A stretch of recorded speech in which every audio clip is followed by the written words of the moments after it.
오늘 우리가 같이 공부할 그 순서는 소망의 뒷부분이죠. 소망의 뒷부분. 우리가 가지고 있는 책 13장으로 되어 있습니다. 제목이 소망. 우리가 일반적으로 쓰는 말로는 희망입니다. 희망. 독일어로 호프농이라고 하는데요. 근데 특별히 바르트가 여기에 정관사를 붙였어요. 디 호프농이에요. 일반적인 희망이 아니라 어떤 희망입니다. 다른 제목에도 정관사가 붙은 게 있고 안 붙은 게 있는데, 이제 그게 이제 영어나 이 독일어나 프랑스어의 좀 특징이에요. 이제 우리에게는 이 정관사, 부정관사가 별로 중요하지 않아요. 근데 그쪽 말들은 그걸 굉장히 정확하게 구별해서 쓰네요. 예, 다른 단어에는 이 정관사가 많이 붙지 않았어요. 붙어 있는 것도 있고 안 붙어 있는 것도 있는데 한 반반쯤 될까? 반반도 채 안 되네요. 근데 여기 이 희망 이 부분에는 분명하게 정관사가 붙어 있습니다. 그것은 일반적인 희망이 아니라 성서가 이야기하는 그러한 그 고유한 희망을 이제 가리키는 거죠. 우리가 지난 주일에 같이 마지막으로 본 부분을 다시 한번 확인해 볼까요? 152쪽 중간 패러그래프입니다. 거기에 이제 여러분들도 마찬가지였으리라고 생각되는데 저에게도 아주 강한 인상으로 남는 그 구절이 있어요. 하나님의 심판의 신비, 심판의 신비라고 하는 겁니다. 그 심판이 왜 신비냐? 그러니까 심판은 보통 우리가 이렇게 벌 받는 것처럼 생각을 하지 않습니까? 근데 그게 아니라 오히려 그 심판을 통해서 우리가 희망으로 들어갈 수 있기 때문에 신비라고 얘기하는 겁니다. 이거 다시 한번 기억을 되살릴 수 있으시죠? 그래서 한마디만 도와드리면 그런 겁니다. 우리가 아무리 노력을 한다고 하더라도 하나님의 심판을 피할 수가 없는 거예요. 그러니까 완전한 사랑, 완전한 정의, 완전한 평화, 하나님을 우리가 보통 그렇게 얘기하지 않습니까? 근데 그런 앞에서는 우리가 아무리 신학적으로 좀 투명하고 믿음이 아무리 좋고 교회생활 잘한다고 하더라도 이게 모든 것들이 얼룩덜룩한 거예요. 그러니까 목사는 오히려 더 많이 그러죠. 하나님의 말씀 얘기한다고 하니까. 근데 그게 정말 하나님 말씀처럼 이렇게 사람들이 오해하는데 목사 말입니다. 설교는 어쨌든지 간에.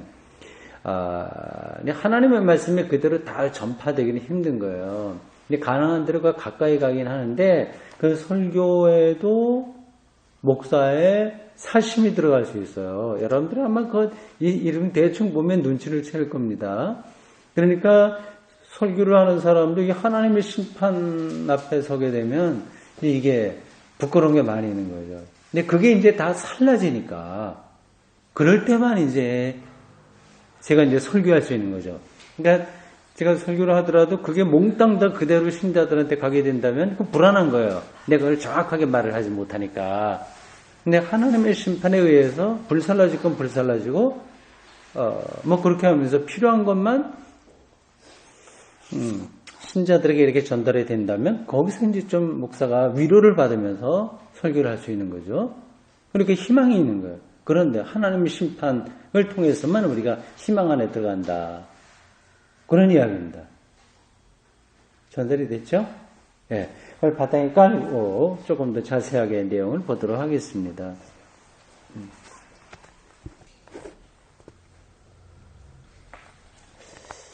예, 오늘도 중요한 이야기가 참 많이 나오네요. 한 번 읽고 말 게 아니라 반복해서 또 여러분들이 읽고 해야 될 그런 좋은 신앙의 안내서라고 할 수 있습니다. 보겠습니다.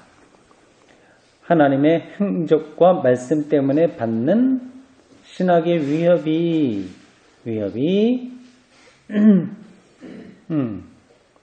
앞에서 말한 세 가지요. 고독, 의심, 시험. 이런 위협이 다른 영역의 모든 인간의 사고, 의도, 성취가 하나님의 행적과 말씀 때문에 당하는 위험만큼 무겁거나 또는 더 무겁다는 사실에 대해서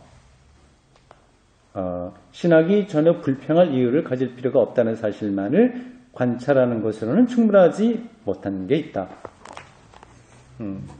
그러니까 다른 일들, 다른 학생을 가르친다거나, 돈을 번다거나 등등 다른 일들도 다 하나님의 심판, 위협을 받고 있는데 신학도 그런 정도로 혹은 더 심하게 받는다고 하는 사실을 아는 것으로는 충분하지 않다고 하는 겁니다. 오히려 더 심한 거죠. 신학이 다른 영역의 위협보다 더 큰 위협을 받는다고 말해야 된다. 그러니까 이게 참 위험한 거예요. 신앙적으로 신앙생활 한다고 하는 것은 위험한 겁니다. 아예 하지 않으면 속 편한 거예요. 더 큰 심판, 위협 그런 거를 직면하게 됩니다. 인간의 행적에 대한 하나님의 고통스러운 위협은 그가 인간들과 전 세상에게 베풀어 주실 그의 은혜로운 격려와 희망을 포함함으로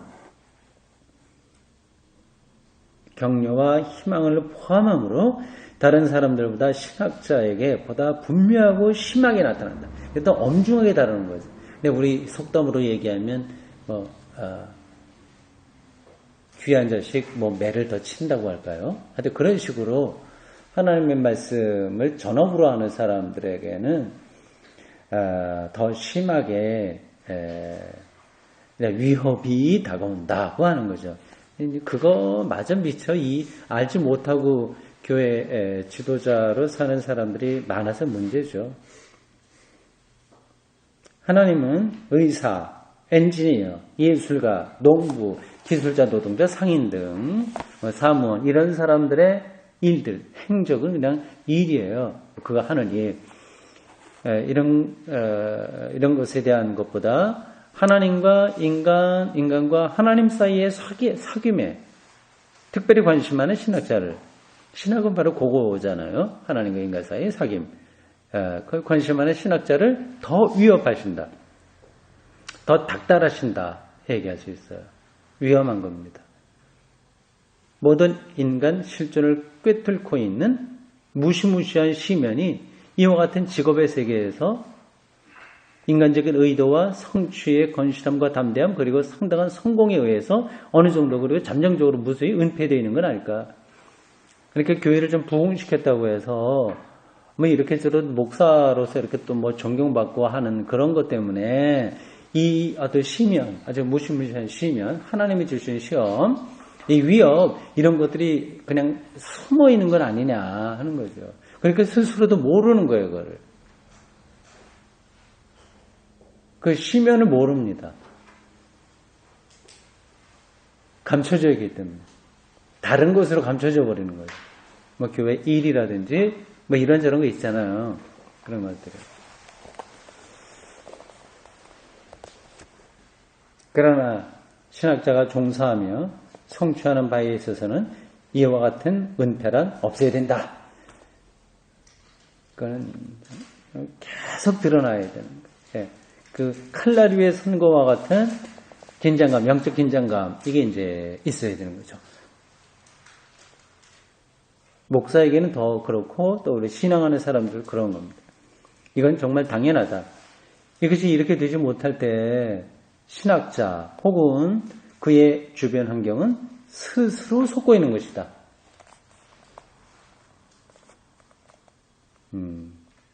정확하게 짚고 있어요. 그래서 신학자는 자신이 감행하고 있는 모든 발걸음마다 그의 질문과 대답, 그의 탐구와 언표, 말로 표현하는 이런 것들, 그의 발견과 형성의 단편적 성격에 관해서 다시 한번 의심 없이 이해해야 할 온갖 빌미를 갖고 있는 것이다. 그러니까 그런 위협적인 그런 것들을 피해 볼 만한 그런 어떤 그 핑계거리 그런 것들이 이제 있다고 하는 거죠. 은폐되어 있을 때는 그렇다고 하는 겁니다. 그래서 그가 그가 말하는 말은 그에게뿐만 아니라 다른 사람들에게도 하나님은 의심 없이 선하시고 인간은 그의 최선의 노력과 행위에도 불구하고 전혀 선하지 않다는 사실을 생각나게 해준다. 참 이게 적나라한 우리의 모습이죠. 우리는 최선으로 노력을 했는데도 진정성이 있는데도 불구하고 우리들에게서는 선한 게 별로 잘 나오지가 않아요. 뭐 저에게도 마찬가지 전제하고 드리는 얘기입니다. 이게 참 한계예요. 계속해서 여러 가지 생각들이 이렇게 저렇게 많이 얽혀 있고요.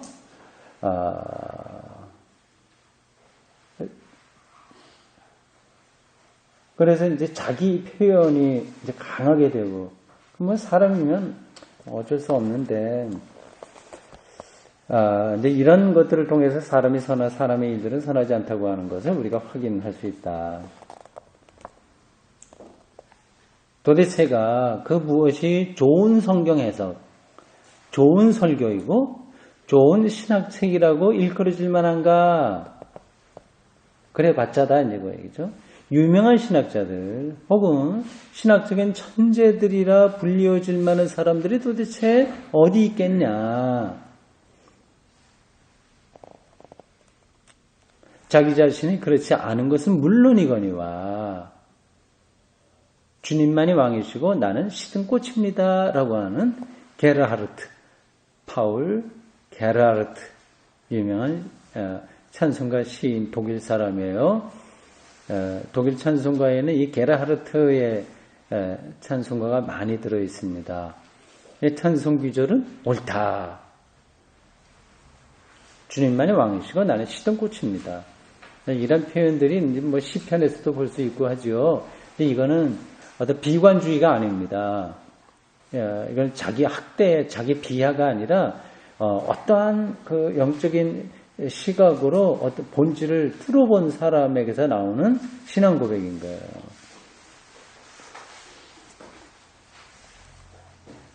신학자가 아니고 누가 이 찬송가 규절을 자기 자신과 자신의 신학 작품에 적용해서 충분하고 직접적인 말미와 이유를 갖기는 거야. 말미라고 하는 것은 어떤 여유를 갖는다는 거잖아요. 뭐 내가 돈을 갚을 말미를 주세요. 그럼 어떤 그런 때 표현하는 거죠. 넘어가죠. 이것이 바로 신학자가 다른 사람들과 비교할 때 갖는 희귀한 이점이다. 신학자는 바로 거기에 집중하고 있기 때문에 그렇다고 하는 거죠. 신학자는 이것을 부끄러워해서는 안 된다. 여기서 이것은 뭐죠? 주님만이 왕이시고 나는 시든꽃입니다고 하는 이거를 부끄러워해서는 안 된다. 만약 그가 이것을 부끄러워하면 그에게는 특별히 위탁된 복음을 부끄러워하는 것이다. 그리고 그는 그의 학문의 특별한 대상과 그에게 부과된 봉사를 부끄러워하는 것이다. 그가 그 속에서 그의 봉사활동을 하도록 허락받은 희망을 부끄러워하는 것이나 마찬가지다.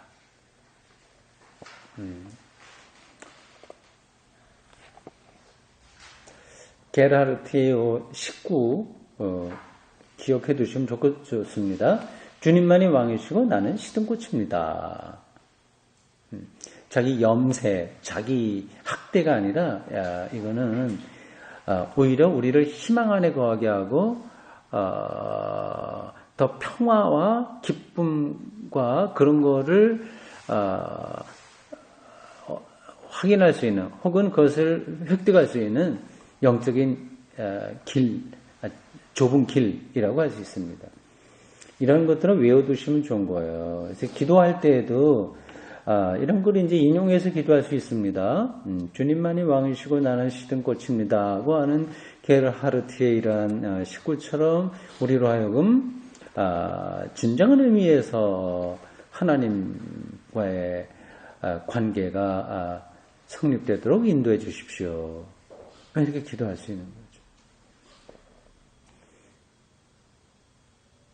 거죠. 그 다음 신학에 대한 특별한 위협의 신비는 바로 이 소망이다. 소분은 희망이다. 바로 이 희망을 위하여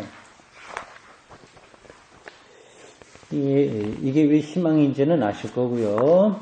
나중에 또 나오니까 그때도 확인해 보면 되겠습니다. 하나님 주님만이 왕이고 내가 시든 꽃입니다 하고 하는 그 영적 사태에 들어가야만 참된 희망이 가능한 거예요. 이제 나에게 뭐가 있다는 식으로 하면은 이게 참 불안한 겁니다. 그러니까는 자기가 속고 있는 거예요. 이 희망을 위하여 신학자는 다른 사람들보다도 더 두드러지게 고독하고 의심하고 시험을 또 감수해야 된다. 고독, 의심, 시험을 감수해야 된다. 신학자는 이 위협의 밖에서가 아니라 이 위협의 한복판에서 이 희망을 포착함으로써 자기에게 찾아온 위협들을 참고 견딜 수 있도록 허락받았고 그렇게 해야 하며 그렇게 할 수 있다. 허락받았고 허락받아야 하며 그렇게 허락받을 수 있다. 멋진 표현이에요. 이게 그냥 잘 믿어 희망을 갖고 있어 이제 그런 차원이 아니라 더 근원적인 더 영적인 차원을 가리키고 있습니다. 그는 아브라함과 더불어 믿지 못할 상황에서 희망 중에 믿는다. 그렇죠? 갈 길을 알지도 못하고 자식도 없고 한 그런 아브라함과 더불어서 그게 이제 믿지 못할 상황이라고 그러나요? 라틴어로 거기 나와 있네요. 강조하고 있습니다. contra spem in spam. 그런 상황에서 희망을 갖고 희망한다. 희망으로 믿는다. 참 그러니까 다른 것으로 인해서 흔들리지 않는 희망인 거죠.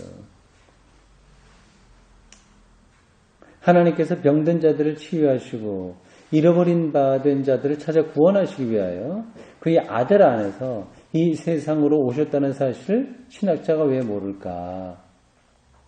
왜 듣지 않겠는가? 그것이 그의 고유한 주제가 아니겠는가? 신학자가 이 신학 활동에 종사할 때 자신은 물론 그의 신학까지도 특별히 병들었고 상실되었으면 어떻게 될 것인가? 왜 신학자가 다음의 사실을 추론하지 못하는가? 즉 그가 신학에 종사하고 그것을 위해서 마땅히 참고 견뎌야 할 바를 참고 견딜 때에 그는 하나님에 의해서 특별히 찾아졌고 그분이 우리를 찾아온다고 하는 그거를 지금 적용시켜서 하는 얘기. 우리는 이제 찾아졌고 그리고 치유되었고 구원된 사람이 되도록 허락받았다. 참 그러니까 하나님이 우리를 찾아오셨다. 뭐 그런 얘기 흔하게 많이 듣지 않습니까? 우리를 치유하셨다 그런 얘기 많이 하잖아요. 우리가 뭐 구원받았다, 우리가 부름을 받았다 그런 얘기를 하고 있는데 그게 굉장히 오늘 여기서 이 바르트의 이러한 설명에 따르면 어떤 알맹이가 딱 잡혀지는 거죠. 근데 박연했던 게 아주 컨텐츠가 분명하게 이렇게 잡히게 되는 겁니다.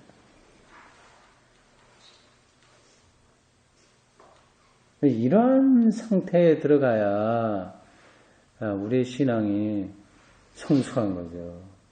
이건 특별하게 신학적으로 깊은 어떤 그런 거라기보다도 성서를 정확하게 풀어서 우리들에게 이야기하고 있는 거예요. 그러니까 신학은 어려운 게 아닙니다. 어떻게 보면. 그는 우리 왜 이게 어렵게 생각하냐면 선입관이 있기 때문에 그런 거예요. 그러니까 기독교 신앙을 이미 자기가 고정관념으로 딱 정해놓고 이제 그걸 이제 다른 방식으로 설명하는 신학을 들으니까 어렵게 되는 겁니다. 신학은 이제 그런 선입관을 내려놓게 하고요. 우리를 이제 그 하나님의 말씀에 더 중심으로 들어가게 하고, 그럼으로써 우리를 더 자유롭게 부르는 거죠. 바르티의 글이 저는 뭐 계속해서 그렇게 와 닿네요.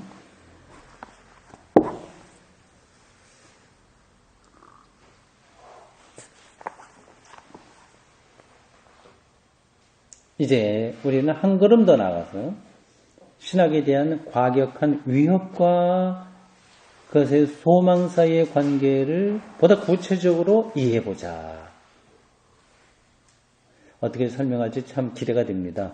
그 위협, 그리고 희망, 그 관계가 어떠냐 하는 거죠. 하나님의 심판 앞에서는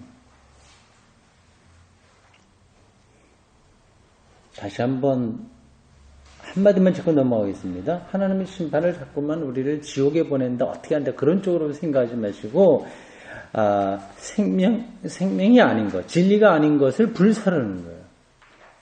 그거는 오히려 은총이죠. 그렇잖아요. 우리에게 찌꺼기 같은 것들이 남아있는데 그냥 같이 가면 얼마나 그게 불안합니까? 심판을 통과한다고 하는 것은 그런 것들이 다 정리되는 사건인 거예요. 이건 은총입니다. 기쁨이에요. 심판이 없었다면 희망도 없는 거예요. 하나님의 심판 앞에서는 모든 인간 실존은 물론이고 신학적인 실존은 그 어떤 정당성도 명예도 해줄 수 없으며 그 앞에서 존속할 수가 없다. nothing이죠. nothing. 아무것도 없는 거예요.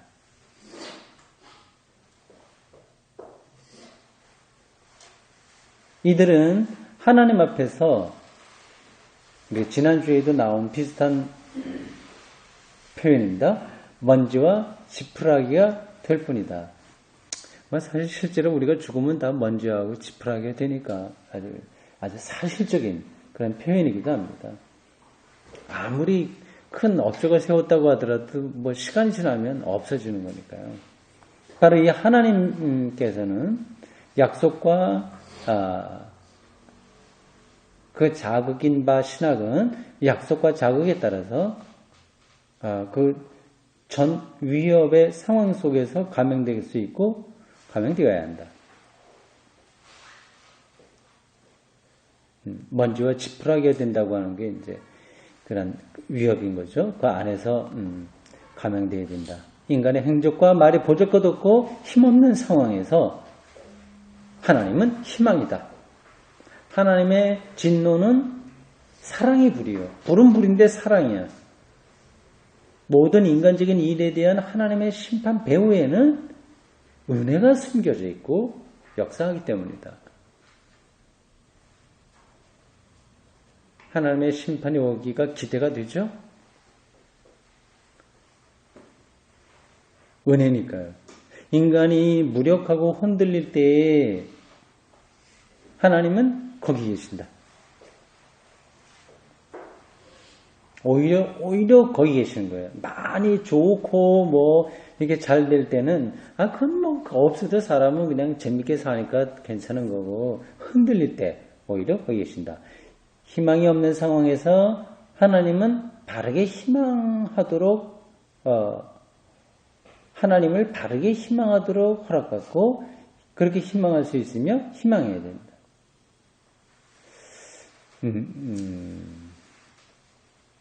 그렇죠. 즉 하나님의 말씀에 따라 그물을 던져야 된다. 베드로 이야기요. 그물을 던져라. 던지는 거예요. 이런 의미로 이해하면 모든 인간 실존과 특히 신학적인 실존에 대한 하나님의 과격한 위협은 상대적인 위협에 불과한 것이다. 결국 거기서 우리가 희망을 얻을 수 있으니까요. 이 위협은 참고 견딜 만한 것이다. 이제 앞에 뭐 나온 걸 여러분들 기억하시는 분이 있을지 모르지만 고독과 의심 이거는 우리가 뭐 견딜 만한데 시험 하나님으로부터 오는 시험은 정말 중차대해서 힘들다 그런 표현이 있었는데요. 요 맥락에서는 조금 다르게 표현이 되어 있습니다. 그게 무슨 뜻인지는 제가 지금 정확하게 말씀드리기 힘들어요. 좀 나가 보겠습니다. 우리가 말하는 하나님은 인간에 의해서 이렇게 상상된 하나님이 아니고 거기서 창출된 하나님도 아니다.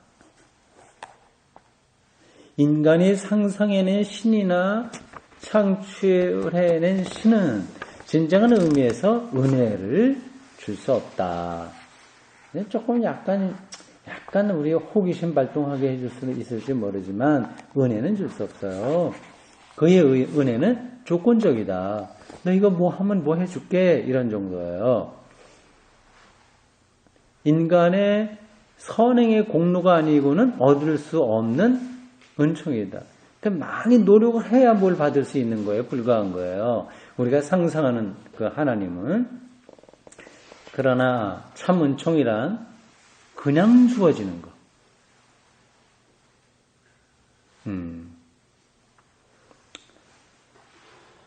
예. 이거를 기독교인들이 별로 그렇게 들어서 그렇다 보다 생각을 하지만 실질적으로 그렇게 느끼는 사람들은 별로 많지 않습니다. 불안해요. 그래서 어떤 게 이제 내가 뭘 해야만 된다고 하는 거 압박감 이런 게 있고 말이죠. 하여튼 계속해서 이렇게 계산이 되고 우리 인생살이도 뭐 그렇게 우리가 탄탄하게 모든 것들 계획해야 좀 마음에 안심이 되고 하는데요. 하나님의 은혜는 값없이 주어지는 거라고 했으니까요. 가장 중요한 거잖아요. 우리를 살리는 것에 은혜가. 근데 가만히 있어도 주어진다고 하니 얼마나 놀랍습니까? 인간이 생각해낸 은총이란 정반대의 형태 속에 감춰져 있는 은혜가 아니라 우리가 예상하지 못한 은혜가 아니라 그리고 인간을 과격하게 위협하는 것이 아니라 보통 인간에게 직접적으로 제공되고 접근 가능하고 편리하고 값싸게 그리고 쉽게 수용될 수 있는 것에 불과하다. 우리 사람들이 생각하는 은혜는 늘 그 수준인 거예요. 우리가 복음주의 신학에 대해서 논한 내용 결코 이러한 신들에 적용되는 게 아니다. 복음주의 신학이란 우리 신앙이에요. 그냥 우리 신학이란 반대로 그것이 인간의 작업으로서 신학은 인간이 하는 거예요. 비록 그런 작업으로 하나님에 의해서 문제시되고 그래서 우리가 아무리 신학을 잘한다고 해도 신앙생활을 잘한다고 하더라도 하나님 앞에 서면 이게 문제가 되거든요. 완벽한 그 신앙이 없으니까 그 심판대 앞에 서서 유죄 판결을 받을지라도 스스로 인간과 인간의 일을 찾으시고 치유하시고 구원하시는 하나님을 굳게 의지하는 바 희망의 추구다.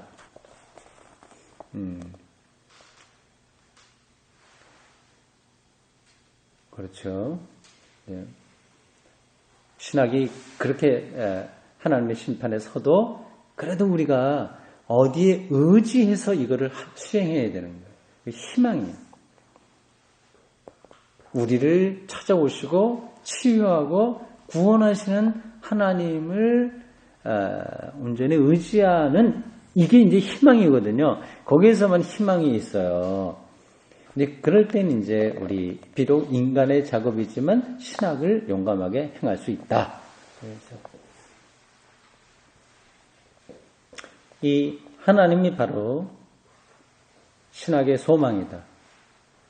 우리는 처음부터 복음의 하나님에 대해서 말했다. 이 하나님이 바로 그처럼 위협받고 있는 신학의 대상이다. 참, 네. 우리는 돈 주고 물건 사도 기쁘고 한데, 이제 우리가 생각하는 우리의 대상은 하나님이니까요. 거저 주시는 하나님이시니까 참 얼마나 놀랍습니까? 이 하나님은 이와 같은 신학의 대상으로서 또한 신학을 위협한다. 그러나 그가 위협을 가할 때, 그 하나님은 바로 신학의 희망이다.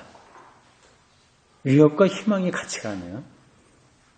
하나님은 신학에게 칭피를 준다.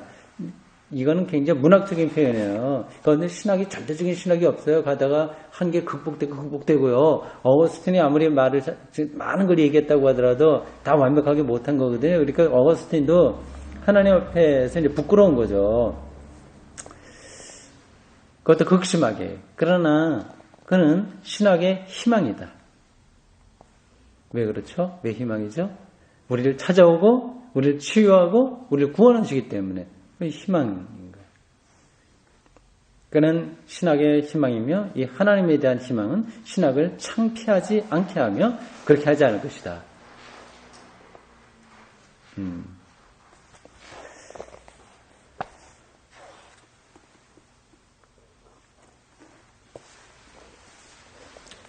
우리가 위와 같이 말하는 것은 복음의 하나님이 예수 그리스도 안에서 행동하셨고 자신을 계시하신 분이라는 시각에서 했다.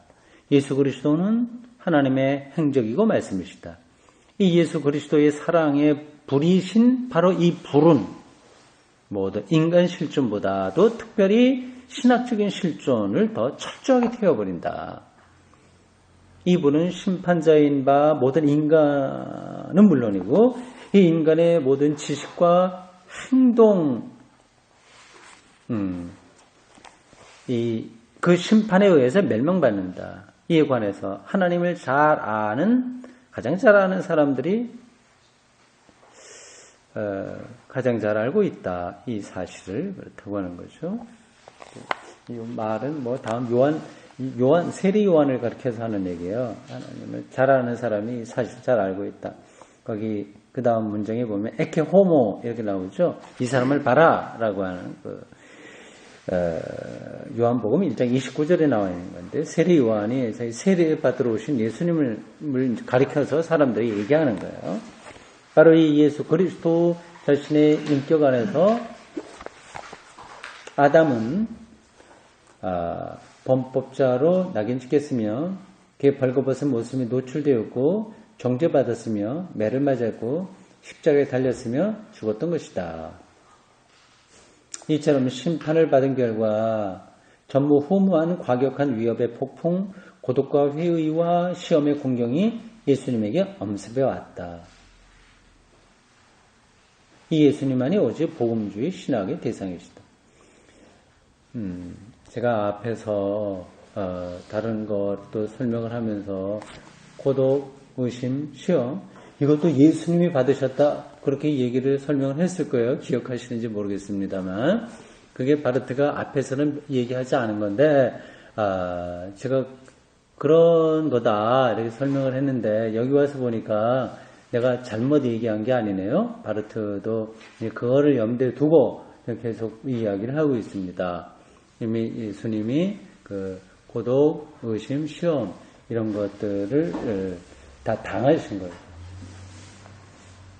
그래서 바로 이 신학도 그런 거를 당하기 때문에 예수님만이 우리 신학의 대상이다, 신앙의 대상이다, 그렇게 얘기할 수 있습니다.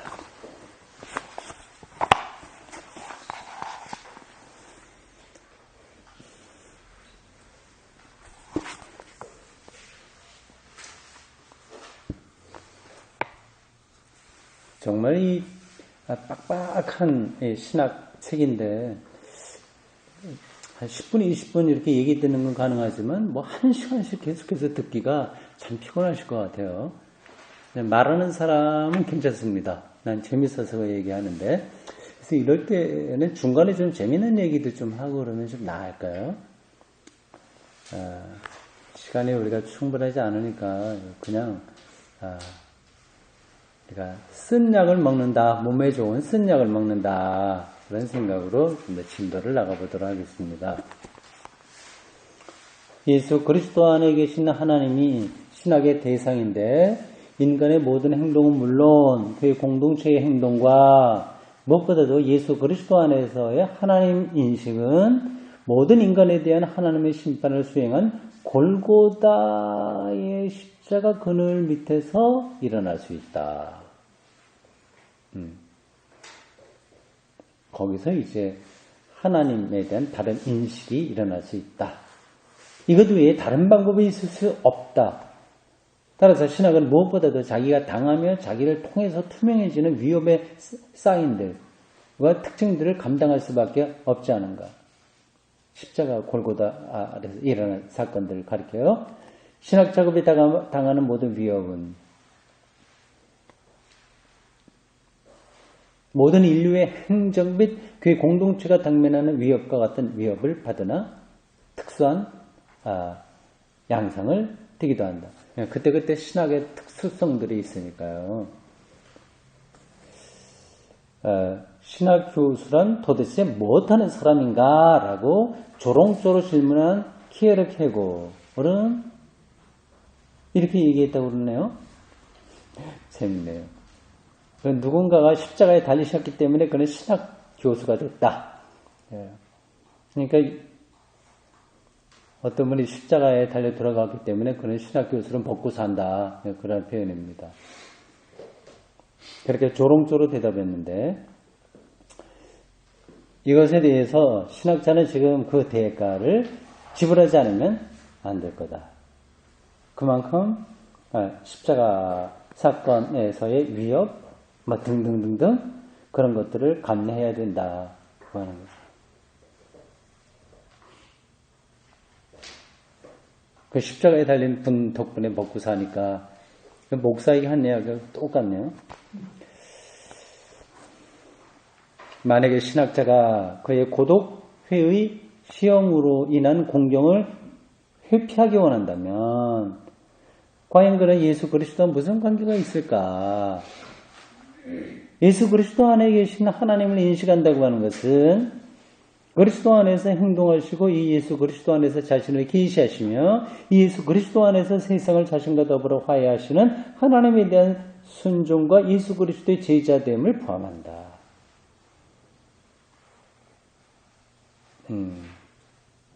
이런 건 정말 밑줄 딱 쳐놨다가 다시 받아쓰기도 할 정도로 단번에 속에 넣어두면 참 좋은 문장들입니다.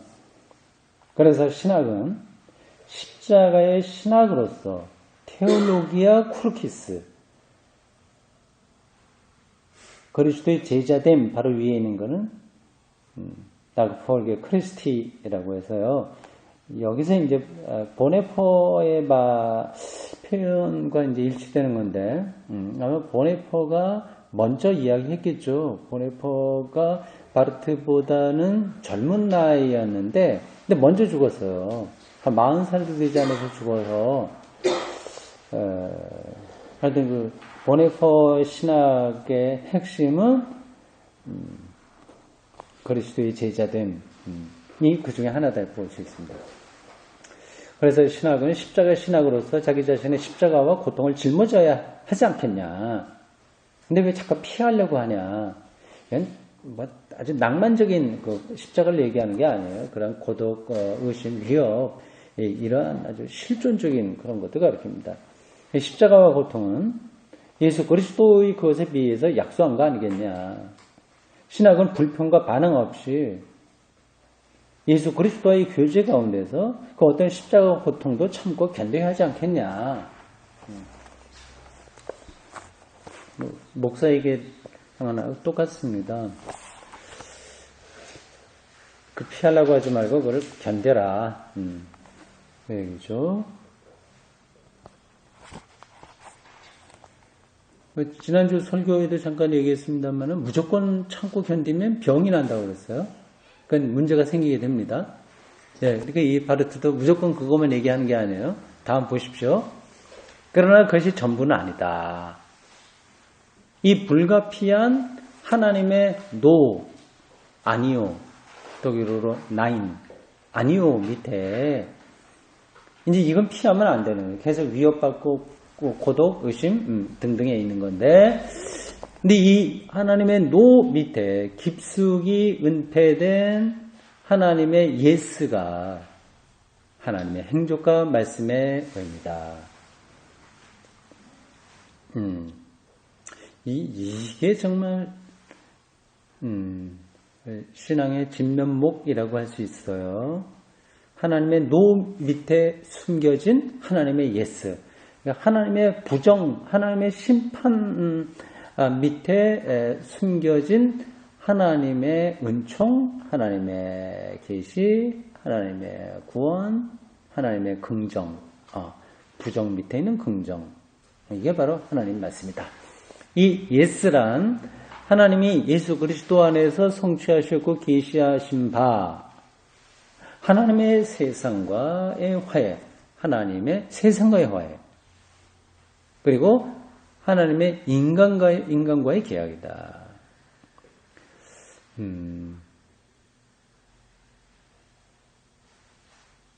예수 그리스도는 모든 인간의 실존과 행동을 심판하셨다. 이게 십자가인 거예요. 의로운 자를 십자가에 달았다고 하는 그게 이제 하나님의 심판이죠. 그는 모든 인류의 심판자로서 마땅히 심판받아야 될 인류를 대신해서 심판받으시고 인류를 해방시키기 위해서 자신을 투신하셨다. 골고다에서 정해진 심판의 비밀은 십자가는 심판인 거예요. 죽음이니까. 그거는 노예요. 하나님의 노. 그러나 그 안에 어떤 게 숨겨져 있어. 그걸 갖다가 심판의 비밀이라고 하는 거예요. 이것은 하나님의 버리심이 아니라 하나님의 은혜요.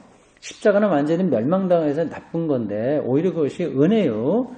인간의 파멸이 아니라 인간의 구원이다. 이는 자유케 된 인간을 새로이 창조하셨으나 이 자유케 된 새 피조물은 하나님의 신실성에 대응하는 신실성을 가지고 하나님과 더불어 평화롭게 살면서 하나님의 영광을 증거하는 증인이 된다. 그의 아들의 죽음을 통해서 행동하시며 자신을 계시하시는 하나님은 정말 무시무시한 위협인 것이 틀림없으나 그렇잖아요. 예수를 십자가에 못 박은 건 이제 모든 인류의 책임으로 볼 수 있는데 그게 바로 인간에 대한 심판인 거예요. 적나라하게 드러난 거죠. 어느 누구를 십자가에 다는 이러한 일들이 지금도 반복되고 있죠. 그거는 무시무시한 위협이 틀림없지만 또한 인간 실존, 기독교 실존, 신학적 실존을 살리는 희망이시기도 하다. 근데 거기서 이제 완전히 다 까발려지는 거예요. 그러니까 십자가 사건은 인간의 불합리, 그리고 모순, 그리고 죄성, 그리고 교만, 그런 것들이 다 드러난 거예요. 그 드러나는 것이 심판인 거예요. 뭐 지옥불에 간다 이런 게 심판이 아니라 자기의 부끄러운 모습이 그대로 노출되면 그게 심판이죠. 십자가가 바로 그 사건이라는 뜻입니다. 근데 그걸 통해서 오히려 하나님은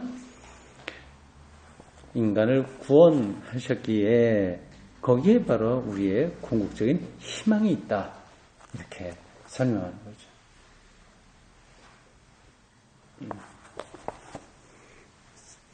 그 다음 예수 그리스도는 결국 신학자들을 위해서 죽으셨고 이 사실을 계시하기 위하여 죽은 자들 가운데서 부활하셔서 그들의 희망이 되셨다. 이 사람들이 이 사실을 믿지 않을지라도 혹은 믿지 못해도 이것은 사실이다. 신학자들은 자신들의 초속이요, 기초요, 대상이시며 신학을 가능하게 하고 신학을 지배하며 지탱하시는 살아계시는 예수 그리스도께서 바로 십자가에 달리셨던 분이라는 사실을 확고하게 붙들어야 된다.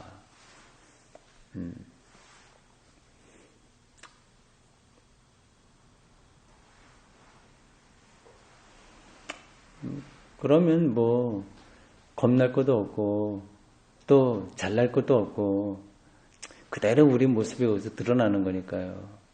오히려 그게 드러남으로써 좀 창피를 당한다고 하더라도 오히려 거기에서 이제 구원의 희망이 있기에 하나님께 영광 돌리는 삶을 살 수 있는 겁니다. 5. 십자가요. 그대는 나의 유일한 소망이다. 신학이 이 사실을 확고히 포착할 때 이 신학은 십자가의 신학으로서 또한 영광의 신학이 될 수 있으며 되어야 된다. 십자가의 신학이라고 하는 것은 마틴 루터 신학의 핵심입니다. 바르트도 종교개혁자들 루터, 칼비 이런데 거의 그대로 신학을 이어받았기 때문에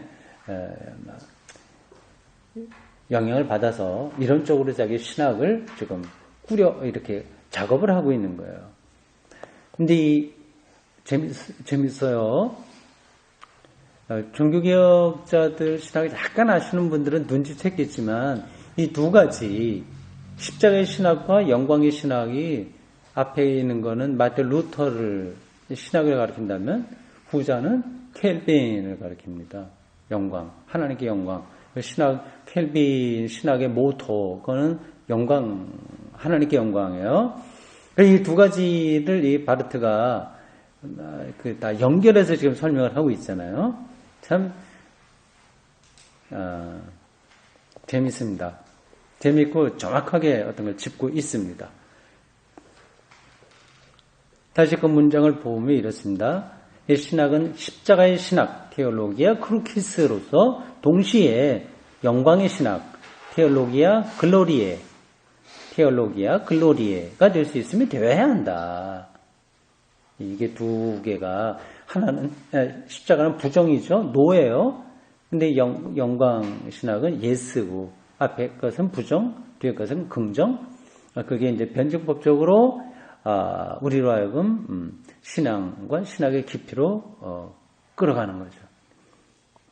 또한 이 신학은 예수 그리스도의 부활을 통해서 계시되어야 할, 드러나야 될 하나님 자녀들의 영광에 대한 희망의 신학이에요. 그 문장도 제가 설명은 하지 않겠습니다. 근데 꽤나 중요한 거예요. 부활을 통해서 계시되어야 될 하나님 백성들의 영광, 그 두 가지. 그러니까 그리스도의 부활과 하나님 백성들의 영광, 이 두 가지가 어떻게 연관되는지 설명해 보시오. 이렇게 숙제나 문제를 낼 수 있어요. 논술시험으로요. 부활과 영광, 그리스도의 부활과 우리 신자들의 영광의 관계예요. 어쨌든 그런 것에 대한 소망의 신학이에요. 희망의 신학이에요. 보통 이제 희망의 신학하면 몰트만이라고 하는 사람이 대표적인데, 몰트만은 훨씬 후대 사람이거든요. 1960년대 초쯤이나 50년대 말인가?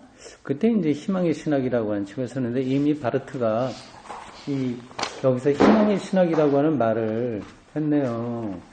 근데 이 책이 비슷한 시기에 나왔네. 이 바르트가 이 책을 쓴 게 1962년에 나온 거니까 비슷한 것 같습니다. 궁극적으로 마지막 때의 모든 피조물들에게 그리고 신학과 신학자 행동을 위하여 계시되어야 될 하나님 자녀들의 영광에 대한 희망의 신학이다. 예, 오늘 여기 아주 중요한 단어들이 많이 나와요. 우리들의 영광, 예? 영광에 대한 희망. 그게 뭘까 하는 거죠. 그 문장 다시 읽어야 되겠습니다. 중요해서요. 궁극적으로 마지막 때에, 종말론적이라는 뜻이에요. 종말론적으로 마지막 때에 모든 피조물들에게, 인간을 비롯해서 모든 피조물들, 세계 우주 전체죠. 그리고 신학과 신학자 행동을 위해서 계시되어야 할 하나님의 백성들의 영광. 그들이 영광이 들어간다. 하나님과 일치다. 그런 것에 대한 희망, 신학이다. 위협 속에 있는, 우리가 살아갈 때는 위협이 없을 수 없어서 위협 속에 있는 신학의 희망의 대상을 바라볼 때 신학자들은 모든 다른 사람들과 더불어서 자신들의 머리를 들 수 있도록 허락받는다. 책망받고 창피도 당하고 또 불안도 하고 고독하긴 하지만 그럴 때 머리를 숙이다가, 그러나 이제 희망 때문에 머리를 드는 거예요. 만일 우리가 그리스도와 함께 죽었으면 또 그와 더불어서 살 줄을 믿노니. 로마서 6장 8절. 그런데 함께 죽는 것이나 함께 사는 것 모두가 그리스도가 없이가 아니라 그리스도와의 이 코이노니아, 교제 중에 일어난다. 만약 신학자들이 이 예수 그리스도를 따르는 일에서 이 예수 그리스도를 통해서 큰 위협 속에서도 큰 생기를 가지고 작업하며, 이게 정말 중요한 거예요.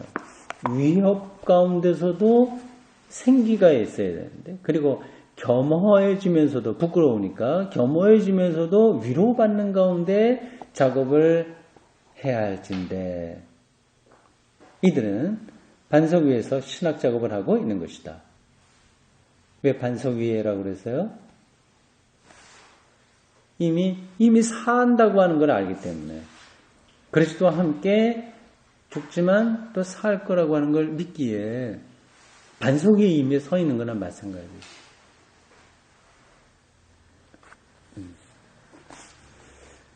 마지막 패러그래프입니다. 신학자는 자신의 행동이 위협을 받을 때에도 그 속에 감추어진 주님에 대한 희망을 계속 지녀야 하며, 하나님이 안 계신 것 같아. 뭐 그런 의심도 들 때가 있잖아요. 그래도 하나님에 대한 희망을 지녀야 되며, 고독, 회의, 의심 더욱 참고 견뎌야 하기 때문에 그는 약간 대담해져야 할 뿐만 아니라, 지금 그렇죠, 자신 없어서 하면 안 되지. 대담해져야 될 뿐만 아니라 켈빈이 얘기한 대로 성령의 민첩성, 유쾌함, 영적 기쁨으로 참고 견디며 감당할 줄 알아야 된다. 신학자는 이 모든 하나님의 노를 그의 예스의 껍데기로 감당할 것이요. 껍데기로는 노 같은데 안에 예스가 있는 거야. 오늘 여기에서 그에게 타당한 예스의 껍질로서 결국 이 껍데기는 파열되어 버리고 예스가 터져 나올 것이다.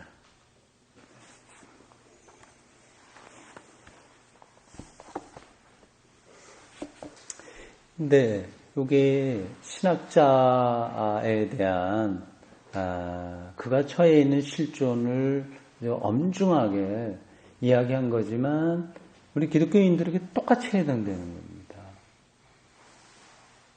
근데 이런 속사정을 우리가 모르고 그냥 신앙생활을 해요. 그냥 해도 됩니다. 누구나 다 영적으로, 신학적으로 깊이 있게 살아갈 수는 없어요. 그냥 건강하게 교회 생활을 다 해도 구원받는 데는 아무 지장이 없고요. 나름으로 그렇게 하나님의 사랑을 받으며 살 수 있습니다. 그러나 이러한 공부를 통해서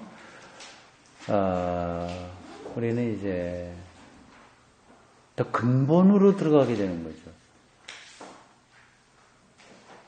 근본으로 들어가게 되면 골치 아파지는 게 아니라 더 충만한 기쁨, 평화, 이런 세계로 들어가게 됩니다.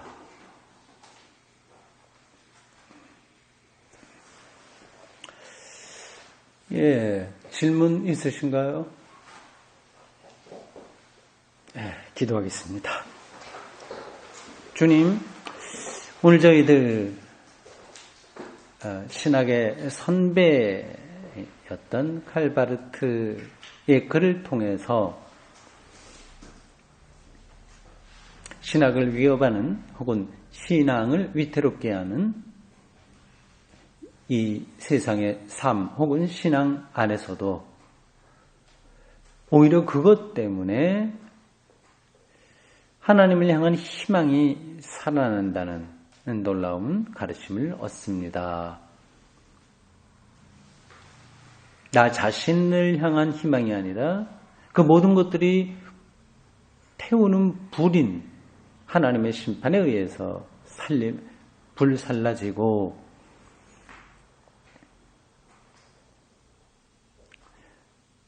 하나님의 온전한 통치에 저희들이 용감하고 담대하게 기다림으로 그리고 희망 가운데 살아갈 수 있도록 인도해 주십시오. 예수님 이름으로 기도합니다. 아멘.